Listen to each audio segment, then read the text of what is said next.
So today I'm joined by Jess Larkin, who's a senior strategic marketer at Confluent. Jess, thank you so much for joining us today.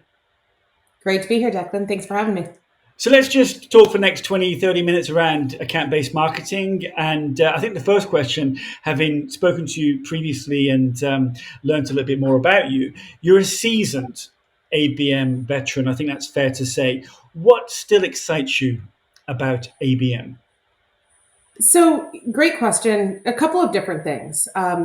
Working with sales has always been one of the favorite parts of my job. I love it when an account executive that is new to account based motions has their aha moment and they really understand the value of the approach and the motion and what we're doing. When it finally clicks in and understand that it's so important to be working shoulder to shoulder, that's such a great moment for me. And then I think on the campaign side of things, having everybody across sales, the SDRs, the customer success managers, really starting to collaborate to orchestrate programs and messaging that not only drive results, but also that enable us to reach higher and deeper into the accounts and accelerate deals. Absolutely one of my favorite parts of account-based marketing. And then I think, unlike other revenue marketing roles, as an account-based marketer, I really get to roll my sleeves up and design programs that are hyper customized, but it also gives me the chance to get to know our customers in the process, being focused on some of the existing customer subsets. You get to know them, what their team likes, what as an industry benchmark, what's important to them. It's all really great to be able to have that role. Yeah, I think, that expression, rolling your sleeves up, I think, getting your hands dirty. I think really getting in there. There's so many elements to ABM, and I think it's what can actually make it quite difficult to hire good ABMers. Is there are so many different disciplines that need to be covered that it makes ABMers quite a rare species. I think it would be fair to say, Jess. Let's just ask a little bit more about the role that you have there at Confluent. I understand that you're building an ABM motion there, relatively from scratch. What past learnings are you applying to this new role? So I'm so thankful for my prior ABM experience and marketing experience as a whole. A few key learnings that stand out as my teammates and I are really laying that foundation for ABM at Confluent. It's alignment across marketing, sales, and marketing operations. It's so crucial. It's also essential to have time to build, to pilot, and then scale. The whole crawl, walk, then run thing, it's very, very real when it comes to building emotion like this. And I think also understanding that enablement and education is really key. While ABM has risen in popularity in recent years, not everyone is familiar with the motion and how it differs from, say, a field marketing or a one-to-many approach. So patience and taking the time to share best practices, listen to what has worked previously at the organization that you're with, and then taking in ideas from your cross-functional partners is absolutely essential. I'm really lucky to have a fabulous team at Confluent. We've each had experiences in different facets of marketing over the years, and we're bringing that expertise just to lay a really solid foundation. And we have the luxury of being able to do that build, pilot, scale model, which it's really, really nice. Yeah, I think that build, pilot, scale is so important. I think the whole concept of experimentation, learning, failing, learning from those failures, and applying those learnings is so important in ABM. And I think every single guest I've spoken to on Let's Talk ABM has honed in on that concept of experimentation is so important for a good ABM strategy. Let's just talk a bit more about the program that you are running there at Confluent. Sure. Can you give us an overview of kind of the program, the industries, the accounts, a little bit of the detail of the program there? Yeah, absolutely. So I am extremely lucky in the sense that I am focused strictly on one industry, our financial services industry. So it really allows me to work very, very closely with my AEs and my customer success managers to curate programs that drive impact, both from a pipeline perspective, but also when it comes to deal acceleration. And then I have two other fantastic account-based marketers on my team. And the way the rest of the segment is structured, there is a geo focus, but then we also have industry verticals and we can do one to few clustering by the initiatives that those accounts are focused on. On the more tactical side of things, account hubs, customized tech talks, and just white glove events are really key programs that we've been seeing drive results. And we're just over 1 quarter in, so it's nice to be getting those metrics back as far as what's working and what's not. Could I possibly ask you to explain a bit more about some of those things that you mentioned that work really well for you? You mentioned white glove events, for example. Could you tell us a bit more? Sure. So when I'm referring to white glove programs or events, it can be in person, it can be virtual, it can be participating on vendor days, or if one of your accounts is every year they do a charity golf event. It's making sure that you're showing up as a sponsor, you're supporting what those initiatives are within that company, whether it's on the charitable arm, whether it is from an educational perspective, to really separate yourself from the rest of the pack and be not only a vendor, but being a partner for their team as well. It's offering to do customized presentations or boot camps, for instance, for like their developer community or their architects, and really offering to go above and beyond, whether you bring in journey mappers to illustrate the session, what's their current state, what their future state is, and even the little things, providing swag follow-up items and lunch up for the team. All of those things matter. It's the little bits I found over the years. And then account hubs, we use a platform called Follows. Absolutely adore it. It's ABM at scale. I'm sure you're familiar with it. Really being able to build that account hub, have resources that matter to the team, but then constantly iterating and constantly customizing things and focusing on what's going on with the conversations that our AEs and our CSMs are having, and then having that translate to that resource location for them. Yeah, well, thank you for that. I think those two examples are great for people to hear, actually, in terms of how you can actually personalize the experience for the accounts that you're talking to and the customers that you're talking to. Let's just talk a little bit more about ABM and the different use cases that exist. Where do you see it having the greatest difference when ABMing? Is it with existing customers or with new logos? So, each presents its own sense of challenges and its own sense of rewards, if you will. I'm sure you know that. I feel like when it comes to your net new logos, your greenfield accounts, it's so critical to think about inputs on both the qualitative and the quantitative side of things. I don't think it's solely enough to rely on intent data or interesting moments to craft your next move. It's also essential to develop a champion at that account when possible, after you have the appropriate nurture positions put in place. And then you can really talk about their pain points and how they're aligning to the problem that your company solves. The what keeps you up at night. And here's how we can make it a sweet dream rather than a constant nightmare, if you will. I think that's a big part of the net new logo or greenfield perspective on things. And then when we talk about ABMing into existing customers, it's all about reaching higher and deeper into the account. It's building rapport while accelerating deal velocity and enhancing the overall customer journey. Yeah. White glove, obviously, I mentioned that just prior to this. And then I think regardless of new or existing, when you think about that customer journey and how critical it is to ABM, I always tell my reps, or whether it's a prospect or a customer, we want them to walk away feeling like a relationship was built versus a transaction was completed. Well, I think that word relationships is obviously one of the key differentiators with ABM as opposed to potentially other types of marketing strategy, right? In terms of building those relationships, building that reputation, and that will then follow through to the revenue that will come down the pipe, right? You mentioned that reps, your sales reps. Obviously, ABM isn't really ABM without sales and without that alignment. What's your approach there to really getting that key alignment? So, scaling back, looking at the acronym we have, I don't really think ABM or account-based marketing is accurate in this day and age. I think it's ABSM. It's account-based marketing and selling. We need to work shoulder to shoulder with our sellers for an account-based motion to be successful. And, I kind of look at this in 3 different parts. The first being education. Not everybody knows what account-based marketing is, what strategic marketing is. So it's educating the field and the cross-functional teams that you're working with. What is ABM? What is ABM at your organization? What does it consist of? Provide, some use cases and examples. Then it's alignment. it's working within the sellers in your territory to understand what their account plan is, what are, the initiatives, the red threads that are interwoven throughout the various accounts. So it's aligning on programs and tactics that will align to the territory and the need and the customers and the net news. And then it's enablement.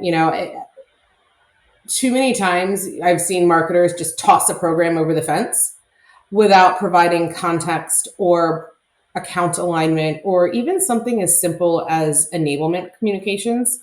Yeah, I think I mentioned to you, I was a content marketer in a previous life, and I'm a big fan of arming sales, SDRs especially, with the follow-up communications, with the invite language to different things. Sure, they can customize it, but I find if you give folks a baseline for their invites or their follow-ups or how they're to ask for a meeting, it goes a long way, and people are far more likely to follow up with leads that are coming in that have been warmed up and nurtured by the program that you're doing when they have that context and when they have that enablement.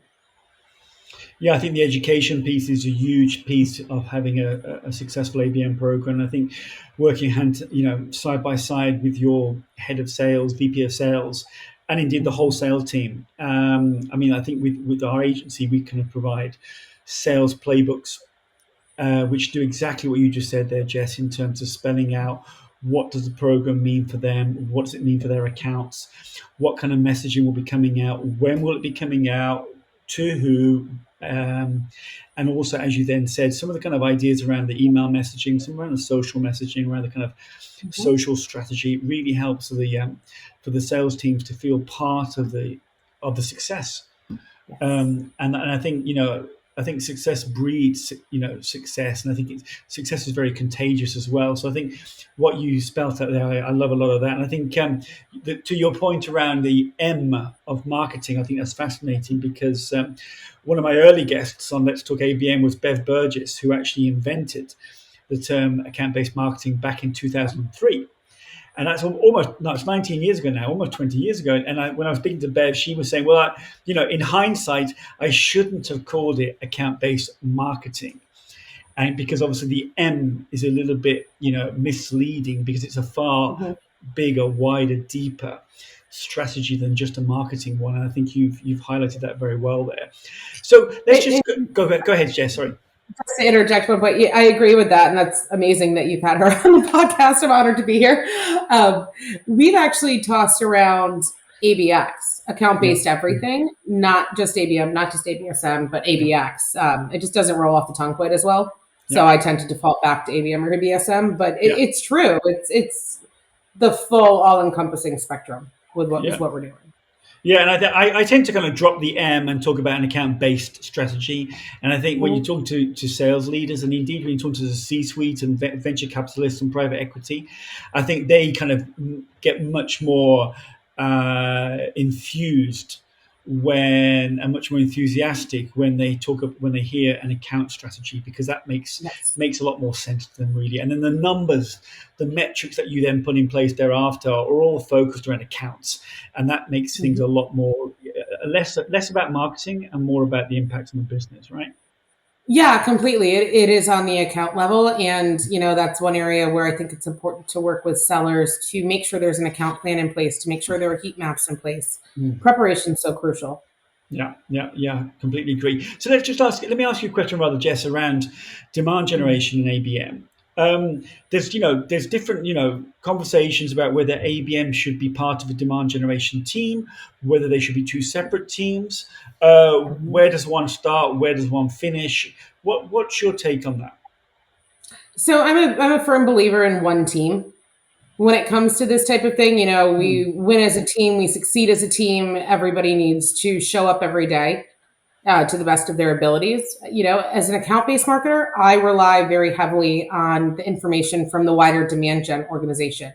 So the quantitative mentioned above, what's driving interactions, what's the engagement, how are we filling our funnel?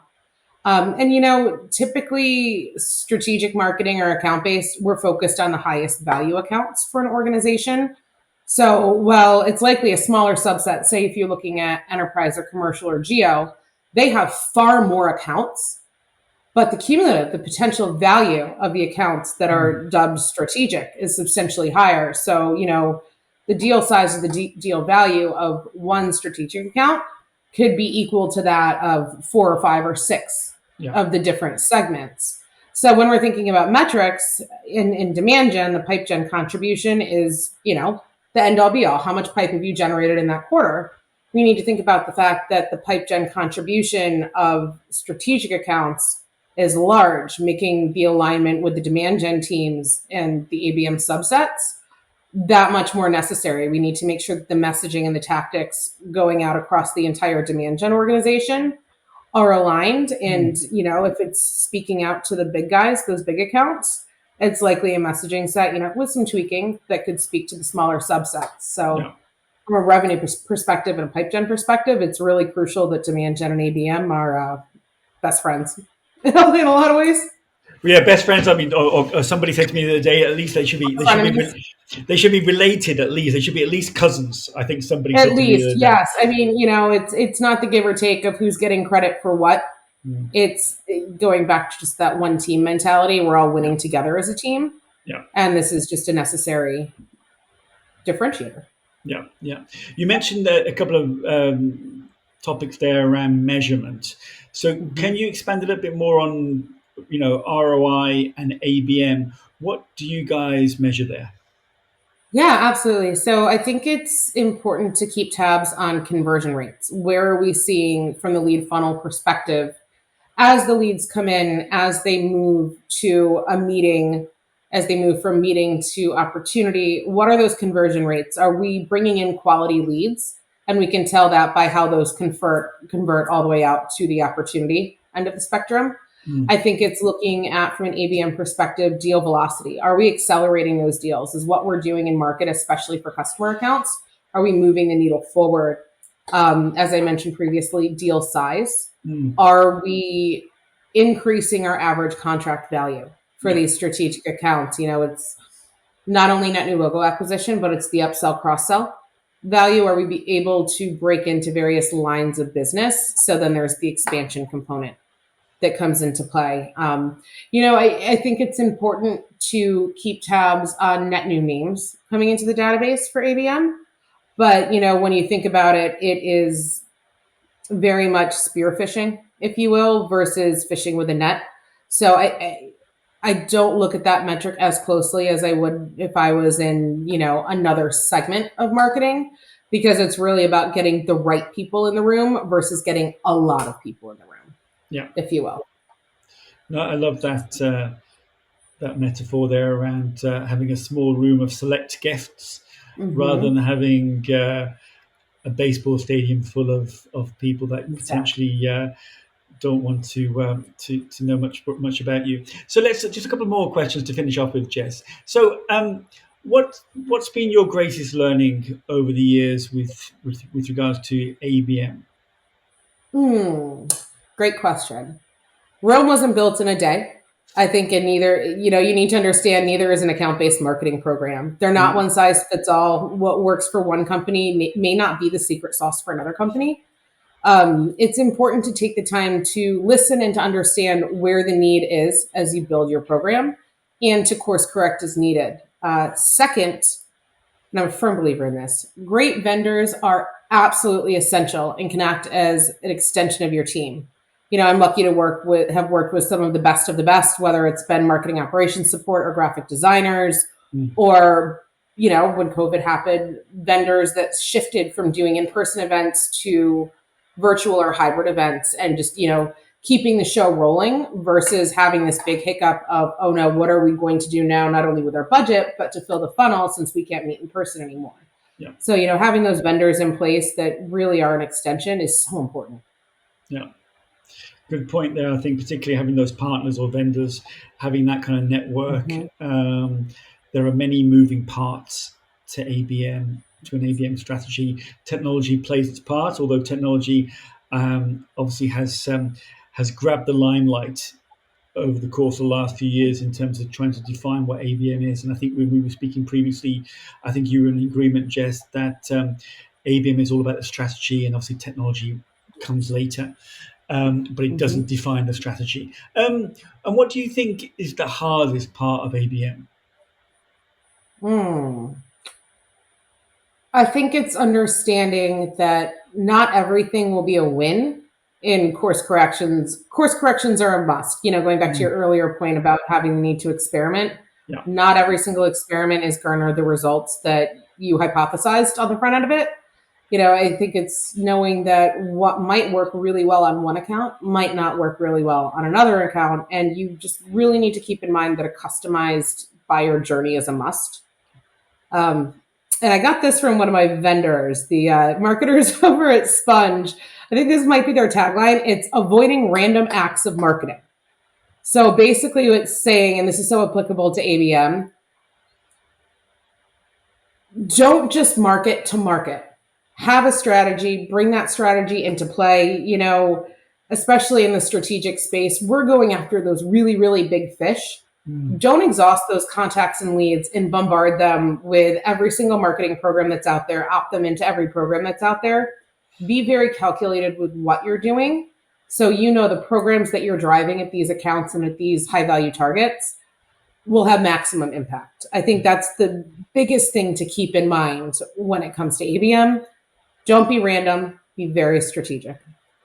And it's hard to do that. It's hard to scale that. Yeah, yeah, yeah. I love that, Jess. It reminds me when I was talking to Sangram Vajre, who's obviously such a well-known figure in the world of ABM. He said to me, "Look, no one is waiting for your weekly email." He says no one's waiting for your weekly email. So if it's not ready or it's not good enough, don't send it, because Don't send it. no one's sitting there waiting for your email to arrive in their inbox with your news. So that always stays front and center of my mind. So very last question, just to finish off with, Jess. Advice. What's that one piece of advice you would give to anybody looking to start an ABM motion? Three things. The first, alignment and enablement is key. Whether it is the fledgling phases of marketing, sales, operations, leadership, get everybody aligned, get everybody on the same page, have that buy-in. Second, a build stage is essential. You can't fly the plane if you haven't attached the wings to it. You can't drive the bus if there aren't wheels on it. Pick an analogy. You Yep. need to have time to build. And I think last but not least, don't pinch pennies in the initial stages of all of this. Invest in the tools that will enable your strategic marketing team to build and then scale. You have to spend money to make money, I think is a good way to put it. And that's especially true in ABM. We do need tools to be able to get the motions up off the ground. And it's really important to have that budgeted when things are starting off. Well, I asked for one piece of advice and you gave us three fantastic pieces of advice. So thank you, Jess. That's a great way to finish off this Let's Talk ABM episode. Thank you so much for sharing your ABM journey with us. And I wish you and the whole team there at Confluent every success for the future. Thank you so much, Declan. It's been a wonderful conversation. Thanks, Jess. All right. Talk soon. Bye-bye.